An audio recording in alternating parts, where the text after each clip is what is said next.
అందరికీ నమస్కారం. రిజర్వేషన్ల వ్యతిరేక ఆందోళనలతో బంగ్లాదేశ్ నుంచి పారిపోయి భారత్కు వచ్చిన ఆ దేశ మాజీ ప్రధాని షేక్ హసీనాకు కష్టాలు రెట్టింపయ్యాయి.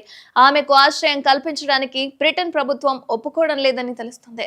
భారత్లో తాత్కాలికంగా ఆశ్రయం లభించడంతో ఆమె అక్కడే ఉంటే మంచిదన్న అభిప్రాయాన్ని బ్రిటన్ దౌత్య వర్గాలు సూచిస్తున్నట్లు తెలుస్తోంది. అయితే షేక్ హసీనా ప్రస్తుతం ఉత్తరప్రదేశ్లోని hinder air base safe house లో ఉన్నారు. గరుడ కమాండోల రక్షణలో ఆమె ఉన్నారు. అయితే బంగ్లాదేశ్ నుంచి రఫేల్ విమానాల రక్షణ మధ్య ఆమెకు మంగళవారం నాడు భారత్ కు తరలించారు.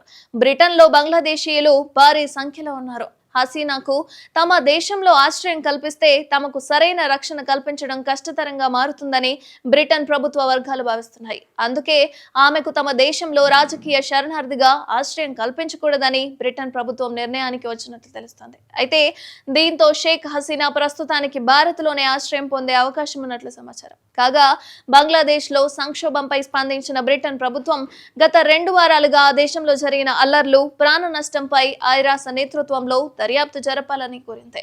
బంగ్లాదేశ్ లో ప్రభుత్వ మార్పు శాంతియుతంగా జరిగేందుకు ప్రతి ఒక్కరూ కృషి చేయాలంటూ యూకే విదేశాంగ కార్యదర్శి అధికార ప్రకటన విడుదల చేశారు. అయితే ఈ ప్రకటనలో షేక్ హసీనాకు ఆశ్రయం ఇచ్చే అంశం గురించి ప్రస్తావించలేదు. కాగా మంగళవారం నాడు బంగ్లాదేశ్ లో కీలక పరిణామం చోటు చేసుకుంది. మొత్తానికి బంగ్లా పార్లమెంట్ ను ఆ దేశ అధ్యక్షుడు రద్దు చేశారు. త్వరలో తాత్కాలిక ప్రభుత్వం ఏర్పాటు కాబోతోంది. మరోవైపు షేక్ హసీనా రాజకీయ ప్రత్యర్థి మాజీ ప్రధాని ఖలీదా జియా జైలు నుంచి విడుదలయ్యారు. తాత్కాలిక ప్రభుత్వానికి ఖలీదా నేతృత్వం వహించే అవకాశం ఉన్నట్లు కూడా తెలుస్తోంది. అయితే అవినీతి ఆరోపణలపై ఖలీదా జియాకు షేక్ హసీనా ప్రభుత్వం జైల్లో పెట్టింది. తీవ్ర అనారోగ్యంతో బాధపడుతున్న ఖలీదాను షేక్ హసీనా సర్కార్ తీవ్ర వేధింపులకు కూడా గురి చేసినట్లు ఆరోపణలు వచ్చాయి. కాగా బంగ్లాదేశ్ లో నెలకొన్న తాజా పరిస్థితిపై భారత విదేశాంగ శాఖ మంత్రి జైశంకర్ పార్లమెంట్ లో కీలక ప్రకటన చేశారు. బంగ్లాదేశ్ లో పరిస్థితులను ఎప్పటికప్పుడు గమనిస్తున్నామని తెలిపారు. బంగ్లాదేశ్ లో హిందువులపై దాడులు జరుగుతున్నాయని, ఈ విషయంపై అక్కడి ప్రభుత్వం దృష్టికి తీసుకెళ్లామన్నారు. ఢాకా, చిట్టగాంగ్ లోని భారత దౌత్య కార్యాలయాలకు రక్షణ కల్పించాలని కోరినట్లు తెలిపారు. తమకు రక్షణ కల్పించాలని మాజీ షేక్ హసీనా కోరడంతో వెంటనే ఆమెకు భారత్ లో ఆశ్రయం కల్పించినట్లు తెలిపారు.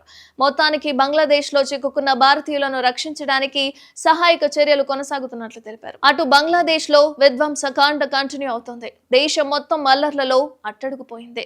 రిజర్వేషన్ల విషయంలో చెలరేగిన మంటలు దేశం మొత్తాన్ని తగులబెట్టేస్తున్నాయి. రాజధాని ఢాకాలో పరిస్థితి అత్యంత భయానకంగా మారింది. సైన్యం సైతం ఆందోళనకారుల్ని కంట్రోల్ చేయలేకపోతోంది. ఇప్పటి వరకు 400 మందికి పైగా పౌరులు ప్రాణాలు కోల్పోయారు. నిన్న ఒక్కరోజే 135 మంది మృత్యువాత పడ్డారు. షేక్ హసీనా ప్రభుత్వం కూలిపోగానే బంగ్లాదేశ్ అల్లకల్లోలంగా మారిపోయింది. షేక్ హసీనా ఇంటికి ఆందోళనకారులు లూటీ చేశారు. అయితే కుర్చీలు, టేబుళ్లు, పూల బొకేలు అన్నింటినీ ఎత్తుకెళ్లిపోయారు. పరుపులు, ఫ్యాన్లు, ల్యాంపులు ఇలా ఏది కనిపిస్తే అది దోచుకెళ్లిపోయారు. బంగ్లా ప్రధాని అధికారిక నివాసం గణభవన్ లోనూ లూటీ చేశారు. పోలీసులు గాని, సైన్యం గాని ఈ అరాచకాన్ని ఆపే ప్రయత్నమే చేయలేదు. దీని వెనుక కారణం ఏంటి అన్నది తెలియాల్సి ఉంది.